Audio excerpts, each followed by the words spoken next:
le psaume 139, versets 13 à 14 et Jean 15, verset 5.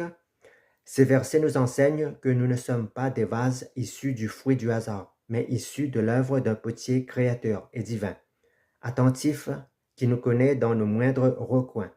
Nous avons été créés par un désir, une volonté, un acte d'amour et selon Jean 15, verset 5, sans notre potier, nous ne pouvons rien faire.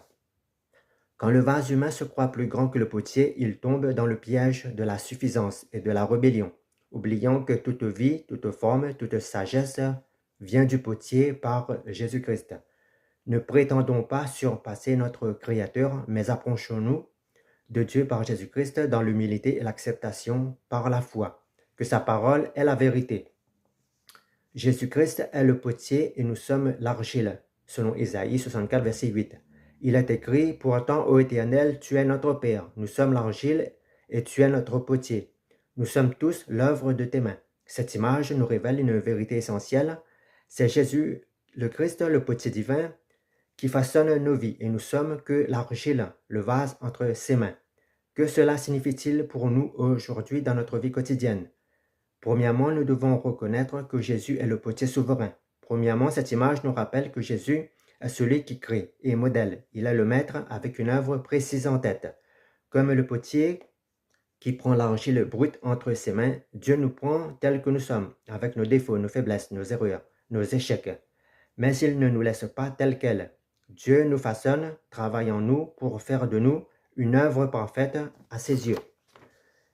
Cela implique que nous devons accepter sa souveraineté. Parfois, nous voulons tout contrôler, tout décider nous-mêmes.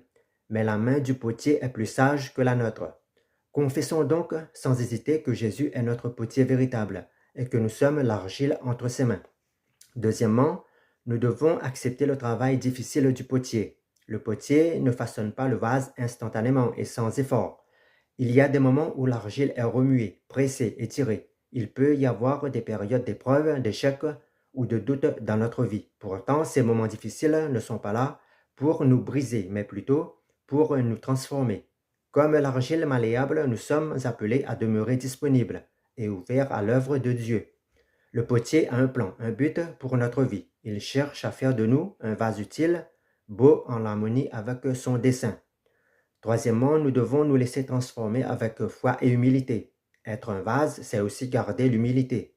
Le vase n'est pas le créateur du potier. Il n'a pas le contrôle sur le potier. Nous devons donc abandonner notre orgueil, notre volonté de tout diriger, de tout connaître, mais nous remettre en confiance entre les mains de Jésus. Cela ne signifie pas